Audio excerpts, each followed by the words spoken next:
Hey, folks, it's John Braddock with Estate Planning Nightmares and How to Avoid Them. And today I'm privileged to have my guest, Tammi Costrini. She is the unstoppable force behind Well Done Collaborative and Well Done Life and Legacy. Her life path has taken her through the realms of health information administration, coding, billing. We won't talk much about that because that part sounds dull to me, management, and now, excitingly, the world of entrepreneurship. And with an unwavering focus on improvement, Tammy's mission is to enhance processes and make a positive impact wherever she goes. I've known Tammy for quite some time now, and I can tell you she does create a positive impact. But like many others during the pandemic, her career encountered a significant setback when her corporate position was eliminated. And instead of letting it define her, she saw it as an opportunity to take charge of her destiny. And fueled by her passion for education and empowering people, Tammy pursued entrepreneurship, specializing in professional notary public services. But her ambition didn't stop there. After being in healthcare for many years and looking to help people navigate the often confusing and complex world of healthcare and insurance, Tammy broadened her horizons and became a licensed health and life agent in September of 2020. She then joined forces with like-minded best friend Jeremy and life companion Paul to establish Well Done Collaborative and Well Done Life and Legacy. The excitement was palpable as they embarked on this shared journey to create their paths and positively impact others' lives. Yet, life's unpredictability took a devastating turn in April of 2022 when Paul's passing threatened to shatter all of their dreams. However, undeterred by this adversity, Tammy confronted it head on, drawing strength from her tribe and shared experiences with her partners. Together, Tammy and Jeremy have harnessed their collective resilience, carrying on the legacy they had envisioned with determination and courage. So Tammy's story embodies collaboration, determination, and an unyielding commitment to leaving a lasting legacy, which is something I think we all care about. Through her journey, she exemplifies the power of teamwork and the spirit of never giving up, becoming an inspiration for all who seek to make a difference in the world. So join me today as we delve deeper into Tammy's heartfelt story in this podcast episode, where her resilience and passion will undoubtedly leave a lasting impression on your heart. Her tale reminds us that no matter what the challenges are, we can overcome and achieve greatness with determination and collaboration. And let's celebrate that spirit and the remarkable brand that she has helped to create. Tammy, welcome. Thank you, John. I appreciate it. It's my pleasure. We're very excited to have you here, and again, your intro that we just went through is interesting through your transitions, and of course, the pandemic affected all of us in so Mhm. many different ways. And what was that like getting downsized? Was it like all of a sudden it's just like, hey, by the way, you can't come into the office because we're closed down, but we're just going to send you all your stuff? Well, it was a little different than that. I worked for a really large healthcare system, and so it was very surprising uh, to find out that, I mean, I was one of many thousands that were furloughed during that time. And then it was kind of a waiting period for several months to find out, are we going to come back? What's going on with the pandemic? Um, and eventually they had to make some really hard decisions about positions that needed to be eliminated. And mine was one of them. So I was one of very many, just in my healthcare system, let alone across the country, that were impacted by it. So um, I definitely had spent many years building to get to that point. And I just realized when it happened, because I had a little time to sit with it, that I was ready for change. I wanted to turn what I learned in healthcare to help other people. You know, Coding and billing is very boring, as you said. It's boring on the side, but it's impactful for every consumer that's out there in the market. They don't understand what their bills look like or what the coding is, or why didn't they pay this bill? And so I was on the side where I was determining, what was going to be paid based on what the doctor documented. And I learned a lot through that of how to help people navigate that system. And recently, part of doing insurance isn't just selling an insurance policy, it's helping people navigate the healthcare system. And I was able to help a gentleman who unfortunately had a stroke in between jobs and had no insurance. So he was faced, he had made too much money to get on Medicaid. He didn't have insurance. He wasn't going to be able to face paying almost $200,000 in medical bills. And so I knew from my experience that they have patient assistance programs with hospitals. And it took several months, but every single penny was written off. And he's not going to be responsible for that. And that will allow him to heal in the best way possible, not having those challenges on him while he's trying to recover from having the stroke. So What that a means a great lot. story. That's why I You got know, into this. and that's what life's about, really, really helping people. And you're right. And I joke, coding and billing is boring, but you're right. People don't Mhm. understand it.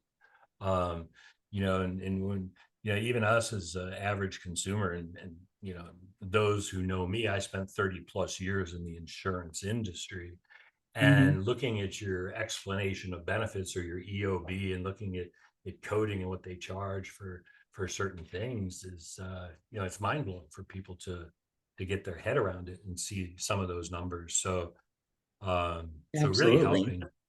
That's great to really take that during that period of time, and to with your partners, get together and say, hey, let's build this company, Well Done Collaborative, to be able to really reach out, help people, and make an impact. And there's such a Mhm. need for that. um, so the other part of your company is Well Done Life and Legacy. um, Correct. so me, I'm all about legacy, Mhm. and life. um, so I know your passion and your why for helping people, but let's transition to life situations. We all don't know. I mean, I don't know if I'm going to make it home tonight. Frankly, Mhm. sure as heck hope I do, Right. um, but we just don't know. Um, your situation uh, was with losing your partner, uh, Paul. Can you, if you're comfortable, tell me about PJ, I think, as you called him. Right. Yes. Yes. Um, Tell me about the man. Um. Gosh. The first thing that will always pop in my head is laughter. He loved to make people laugh. He loved to make people feel comfortable. Some of that was a facade, but to hide himself. But he always just made people feel good about themselves. That was super important to him. He had gotten into becoming a Medicare and life agent in the beginning of 2020, right before the pandemic, and so I I thought it was a natural move. He worked for an organization that didn't put the client first, and that drove me insane. And I, to me, you can't sell insurance and not care about the person, their financial picture, their family situation, what legacy they want to leave and can leave, and how to make their healthcare choices the best as possible while you're here. There's a lot of factors that go into it. So we decided to start the agency, and it's hard to start an insurance agency. And we had COVID, and we got COVID, and then we both suffered from long haulers. He had some other challenges as well, and he just started not feeling good. He's very young, in his 30s, and um, he just started not feeling good, but he didn't want to go to the doctor. And then, unfortunately, on Easter in 2022, he passed away here at home. I'm so Oh, that sorry. gave me a whole new perspective on legacy and what you leave behind. And I've been very, very fortunate that his family has been there for me to help pick up some of those um, legal pieces. And he didn't have a lot of assets or anything that we needed to worry about. So I was very fortunate in that regard. But the journey of grief led me to grief groups, and just we were constantly hearing about people passing away during COVID and the situations. So between grief groups, my own personal experience, my friends and loved ones, seeing what they have gone through, it's you understand this just as well. This is why you started My Life in Wishes, is the the difficulty in finding all the bits and pieces that you need for legal stuff, whether it's what kind of service do they want or would they want, trying to make those best choices in a very stressful situation in a very, very short amount of time. And then right after that comes, did they have life insurance? Did they have a final expense policy? Where was their bank? Who's on the accounts? Is there a will? Probate. So you're just overwhelmed in the beginning while you're trying to navigate life without your loved one. You're trying to also navigate the world of legalities and financial things. So um, it was important to me, as it always had been for us, but it had took a different meaning about protecting your legacy. Whether you have, you know, he didn't have children, but many people do. And who's gonna take care of your pet when you're gone? That's something I love about the product. Think about all the little details, because you don't think about it before and you're forced to think about it after. That's so true. And again, my deepest condolences for you having to live through that. Um, you're right. You touched on something. I mean, as a young man, you're a young woman, and so many people I speak to who are younger, it's like, I remember when I was in my 20s and when I was immortal. But I know that's no longer the Mhm. case, right? The Right. reality was We do learn that we're not invincible. and I wasn't immortal then, but we still have things that in your case, you knew what assets PJ had, be it a banking relationship or an automobile or maybe some other investments. But the things we don't think about are uh, I know a lot of young couples don't talk about, do you want to be buried or cremated? Because they just Hmm. think death is so far down the road. Or do you want a green burial? Or do you want aquamation? Or all these new, ways to return Right. ourselves to the earth uh, Hmm. are out there, but they don't talk about it. Um, and you're right. You're going through something, not knowing ultimately what a person's, final wishes were, and you hope that you're making decisions that would be pleasing to Hmm. the departed. And then I think of, I look at my children in their 20s, and all the digital identities that they hold. I get notifications from Facebook and from LinkedIn all the time to wish so and so a happy birthday. The sad part of that is I know that so and so has been deceased for 5 years and the family hasn't taken down those pages yet. And, God forbid something happens to one of my children. The last thing I want is to get a reminder a year from now to wish them a happy birthday on Facebook in the public domain. And so I think young people really need to think about, all those digital identities. Maybe they don't talk about if they have life insurance at work or somewhere Hmm. else, because That is a big thing. being in the insurance business, over 1 billion, that's with a B, folks, billion in life insurance has gone unclaimed in the United States simply because the beneficiaries didn't know they were a beneficiary on a policy. Absolutely. We have mixed families where people don't change their beneficiaries. They're at a job for, many years and they just don't think about changing one. And then nobody knows. They didn't know there was a policy. They don't know who the beneficiary is. People are constantly with credit cards or your bank account getting $1,000, they'll give you $1,000 policy for accidental death or dismemberment, which I hate to say, but there's all these things you sign up for and you don't ever think about them again.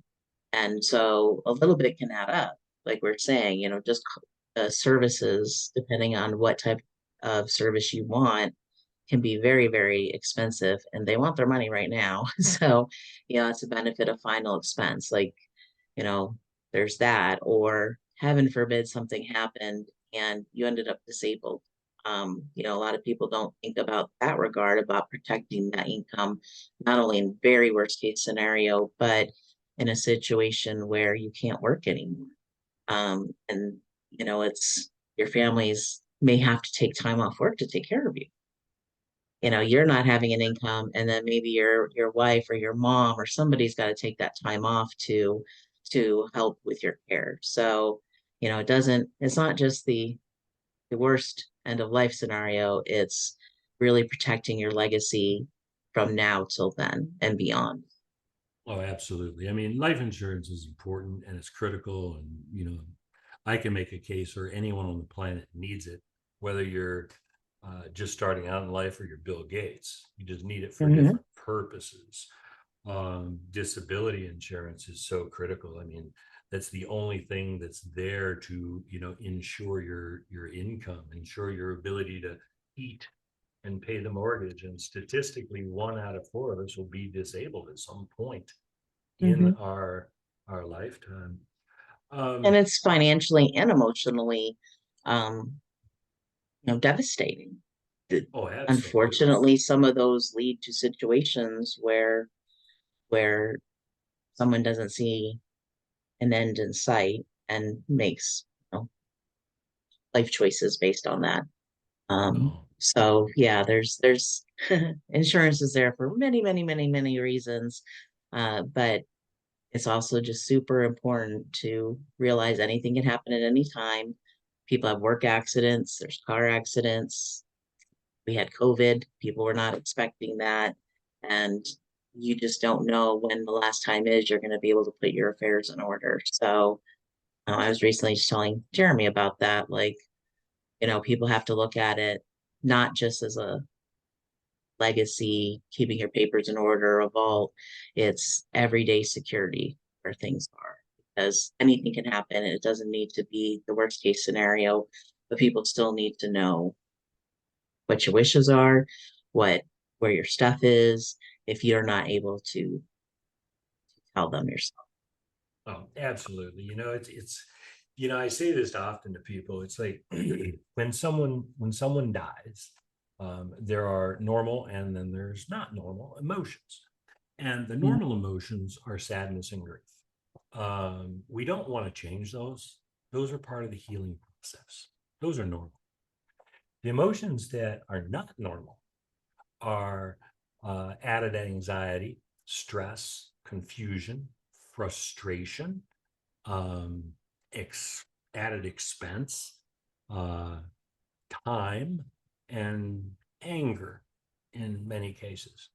Mhm. All of those components are avoidable if I leave a roadmap for my family.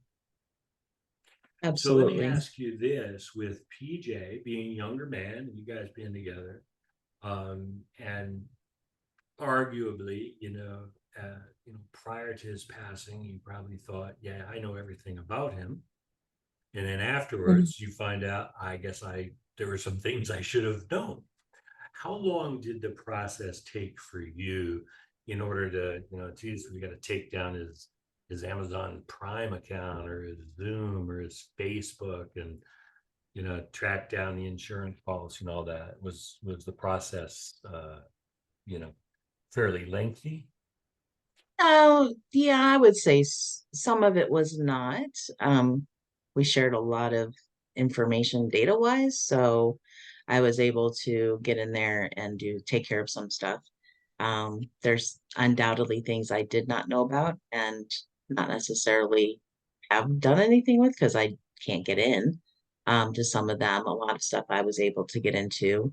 You brought up, Facebook and memories. Some people, because his birthday was last week. So I have control on his Facebook, but I leave that so that people can leave memories. Um, that some people don't want to do that. So it's, do they want it? Do you want it? I'm sure, I know for Facebook, I don't know about other social media, you can assign somebody to be your like legacy account holder. And so kind of thought about that stuff, but ironically, being insurance agents, we were just starting an agency, so there's a lot of lean times that go into that building and best intentions of bolstering up life insurance or succession plans. We were lucky we were both licensed, so his clients were tied to our agency, so I didn't lose that. But we did some thinking. You just don't ever think about all the little things. So yeah, some social media accounts at Amazon Prime. Um, he lived pretty leanly as far as that. So I was lucky and his family was lucky in that regards to not have to chase down, but just normal things that you have to go through when somebody passes. That's we're at 15 months and there's still things going on. And there probably will be for a while, and that it don't necessarily even have an impact on whether you have a will or a trust, or you need to absolutely have those things, but it's just the normal course of the process that definitely takes a long time. Yeah, it's interesting. As you know, I work with a lot of estate planning attorneys across the country, and I love estate planning attorneys. I mean, their purpose, especially with a well-crafted estate plan, is to preserve and transfer assets to family, and specifically probate avoidance. Hmm. uh, we want to do that, and that's great. But estate planning attorneys also realize there's so much more on the back end. We can have all the documents in place, we can transfer the assets, and keep family out of court, but the family still has a lot of heavy lifting to do. Right. And it's through all those things that I know that what you're doing with Well Done Life and Legacy is building a way and setting up a way to make that easier for families. And much like my book, Click Here When I Die, the subtitle is Making Things Easier for Those You Love. And I think Hmm. all of us with a heart, uh, you know, Right. uh, feel that way. We certainly want to make Yes, things. we're definitely kindred souls in that respect of having experienced it and not wanting people to have to go through it. It's so much of it. There's so much is unavoidable, and there's so much that is avoidable, and can make the trip, the path, the journey. Um, if you can make it a little easier for somebody, that's important. Educating as far as payable on death for, bank accounts. Something can be very, very small that you handle, once a month or once a year. If you have a checklist, you know what you're supposed to look for. And part of what we do within Well Done Life and Legacy, and plan to do more. I had kind of a period of where are we going from here? Um, and so coming out of that, our mottos: educate, empower, and collaborate. And that's our founding mission, is by educating people, not just about insurance because we're life and legacy, educating people about what happens while they're here and what can happen when they're gone, empowering them to make choices that are best for themselves or their families, and collaborating with them to find the best solution.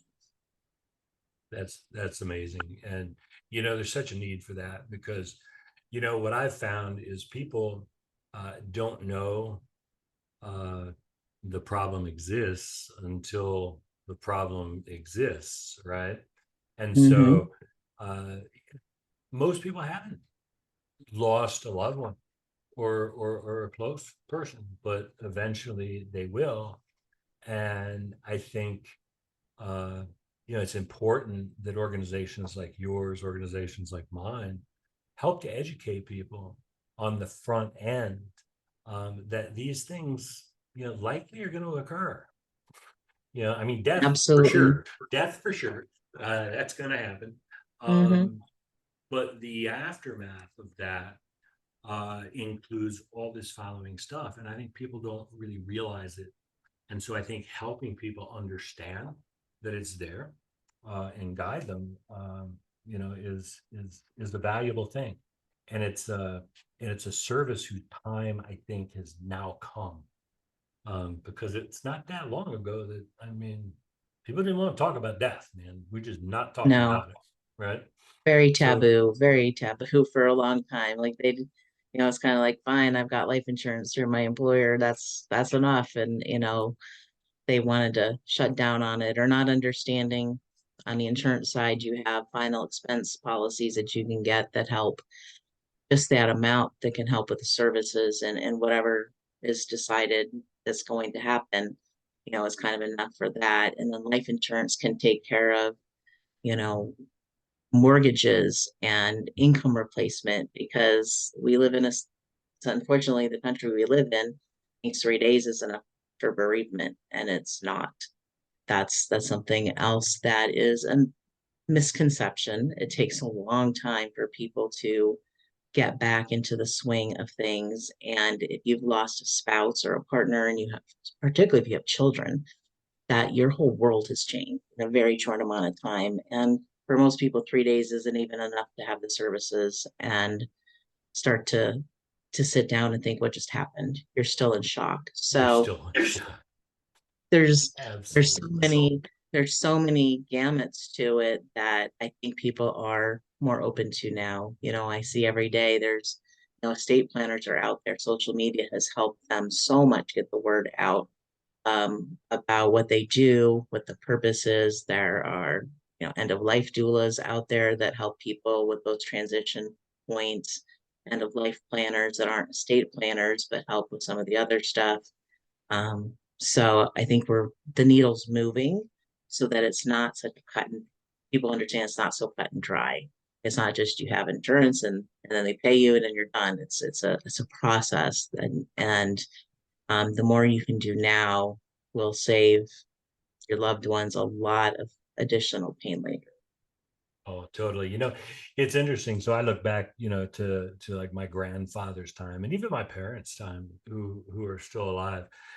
But there are five words that were often spoken that should never be spoken or thought again by a living human being on this planet, unless they absolutely have no soul, in which case they can think it. And Mm, those are, someone will figure it out. mm. Those are And very that true is statement. that is what, it's like, well, someone will figure it out. Well, you know what? Back when I grew up in the 60s and 70s, yeah, someone will figure it out, because we didn't have internet, and we didn't have technology, and any physical debt or obligation I had in the world showed up in a physical mailbox out front of my house. And people could figure it out then, but not today. And it gets worse as technology continues to make our lives easier. It makes unraveling them so much more difficult. Absolutely. It's like being behind a digital curtain. You don't know what everybody had, or where anything before. It was just like, okay, where did those papers go? Is it in a safe deposit box? Is it in a safe? Is it under a mattress? Is it in a drawer? You had some physical places to look, and for many, those they could have hundreds of different things that nobody is going to see until unless they have a map is left for them, so to speak, a Well, digital map. absolutely. Well, Tana, this has been great. And as we start to wind down here, I just want to ask you, kind of a final question or two. Mhm. Throughout this journey for you, if you will, and this experience, which started just right about COVID, and again over the course of the last 3 years, what's the most valuable lesson or thing you've learned, um, and sort of the big takeaway, and then what advice would you give others who may be facing adversity? I think the biggest thing I learned is you can never plan for life. Life will always surprise you. There's always going to be twists and turns. You may think that you have this well laid plan. The universe has other choices or, other ideas for you. Nobody lives a life that is, just staccato, like, okay, this is going to happen, that's going to happen, this is going to happen. I learned, just how precious time is and how important it is to help others, to make the world a better place, no matter how small of an impact you can have, and to never, ever not tell people how much they mean. So I think it's kind of a combo. What I've learned and the advice I have, I think the big advice for just being an insurance agent or, being in this realm is to think about your family in a way you've never had to think about them before. And you can't imagine thinking about unless you've been through it. And even then, everything is very personal and very individual. But make sure that you plan ahead, that you have those discussions, that you get it put down and evolve, like, like my life and wishes, or even if you put it on a piece of paper, just make sure people know that what your wishes would be if the unthinkable happened, where your stuff is, and try to put it all together in the best way possible because the after part is more than anyone can imagine it being, and having the most minute things about an obituary or um, what pictures they should put up or can't remember, I don't have a video of them. I want to hear their voice. Um, that's something that, let people hold on to that part of the emotions, recording a video for your parent, for your children, or for your loved ones in general, um, that they can have later. I think it's just thinking It's about all interesting you mentioned the obituary kind of thing, and you're right. It's within 24 hours following the loss of your loved one. You're sitting across a table from a funeral director, and they're giving you kind of a cheat sheet to put together an obituary. And you've got a day or so to get that done and submit it and do those kind Mhm. of things. So about a year after my father-in-law passed away, my mother-in-law said, um, I want to redo Ted's obituary, put it in the paper. And I said, no, but why? And she said, well, I was looking through the obituary that we had done with all those other things, and we missed a whole bunch of stuff that Mhm. I would have liked people to know. And that's kind of the aha moment, when you're in total shock and trying to put all that stuff together. um, it's hard. You can't remember a lot of things. I mean, who best to write an obituary for me than me? Why Right. not make some notes? And so Mhm. someone asked me one time, yeah, what kind of exercise would you have uh, for planning or getting started or to get motivated? And I said, here's what I want you to do. Take a pen, take a legal pad. The top of the legal pad, I want you to write in big capital letters, what if?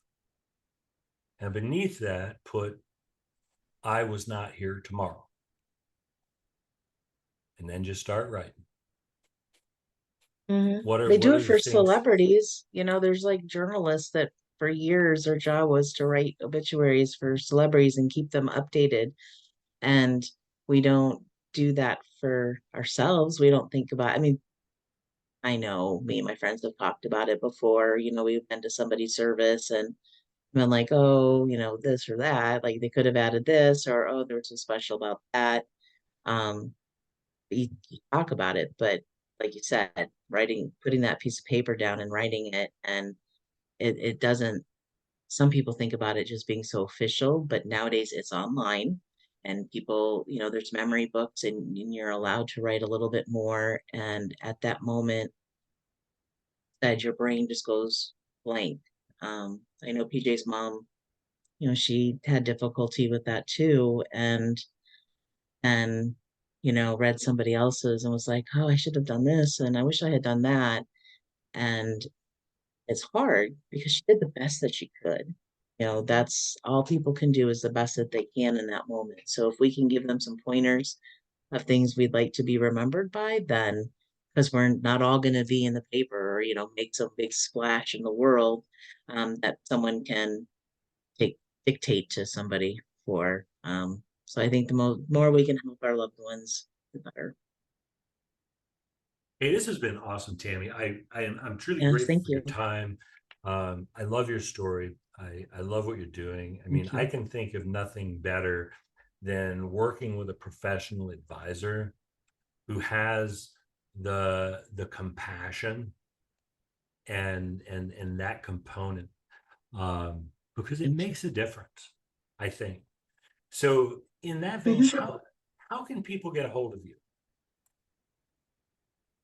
Well, the easiest way through from podcast is probably our website. It's Well Done Collabs, COLLAB.com, or they can Google us, Well Done Life and Legacy, or Well Done Collaborative, and that's probably the easiest and quickest way. We're also on Facebook, but to get a hold of us.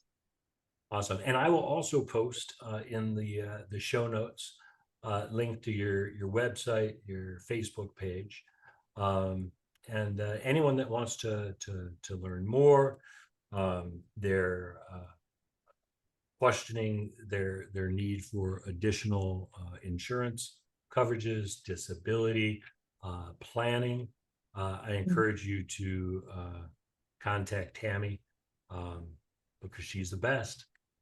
Mm, I appreciate it. You're too kind. Well, thanks so much for being with us today. And as always, people, plan ahead because you never know what tomorrow holds.